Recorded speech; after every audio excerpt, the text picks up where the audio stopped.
શ્રીજી મહારાજે આ રીત બતાવી છે. અમદાવાદનું મંદિર થયું, અમદાવાદની અંદર તમે જો તો પહેલું મંદિર થયું, અને મંદિરની પ્રતિષ્ઠા પછી મહારાજ ગણેશ ધોળકાની રાણીઓમાં ચાલ્યા ગયા. મહારાજ કે અમે પ્રવૃત્તિ વિચારવા ચાલુ ચાલ્યા ગયા. અનેક ઉત્સવ સમયા અને પ્રસંગોમાં મહારાજ મુક્તો જોયું છે. ગમે એટલા સમયા ઉત્સવ પ્રસંગો થયા હોય, આપણે એની ઝાકમ જોડ જોઈને, અસંખ્યા જોઈને રાજી થઈ જઈએ. ગુરુજીના દિવ્ય જીત, ગુરુજીએ એવી દિવ્ય રીત અપનાવી છે, મુક્તોએ જીવનમાં જોયું છે. અનાદિમુક્ત વિશ્વનો કાર્યક્રમ થતો હોય, ચારે બાજુ તમે જો આટલા બધા હજારો લાખો હરિભક્તો આવ્યા હોય. આ તો હમણાં તાજો પ્રસંગ છે એટલે કહું છું. હવે તો દરેક મહોત્સવ પ્રસંગોની વાત છે.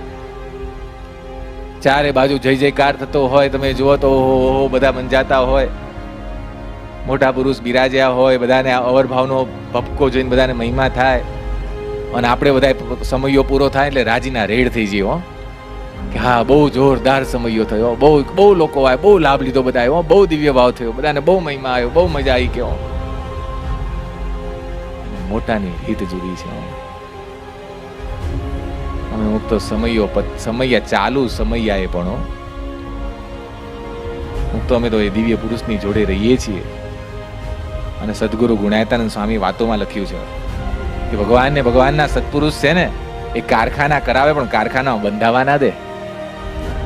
આ સત્સંગ છે ને કારખાના છે.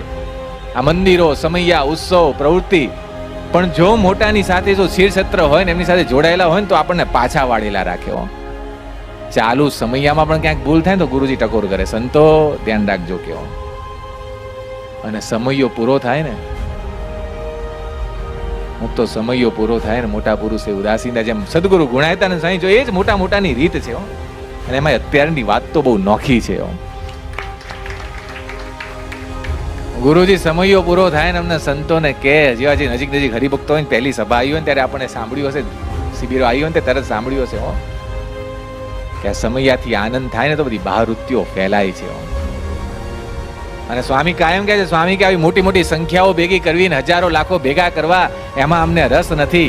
5 એવા મુક્તો પાકે ને અમારી પાસે બેસી અને દેહ ભાવથી પૃથક થઈને મહારાજની મૂર્તિમાં જોડાય ને, તો એનાથી અમે જેવા રાજી થઈએ ને, એવા હજારોની સંખ્યાથી અમે રાજી નથી થતા. આવા મોટા સમયાઓથી અમે રાજી નથી થતા.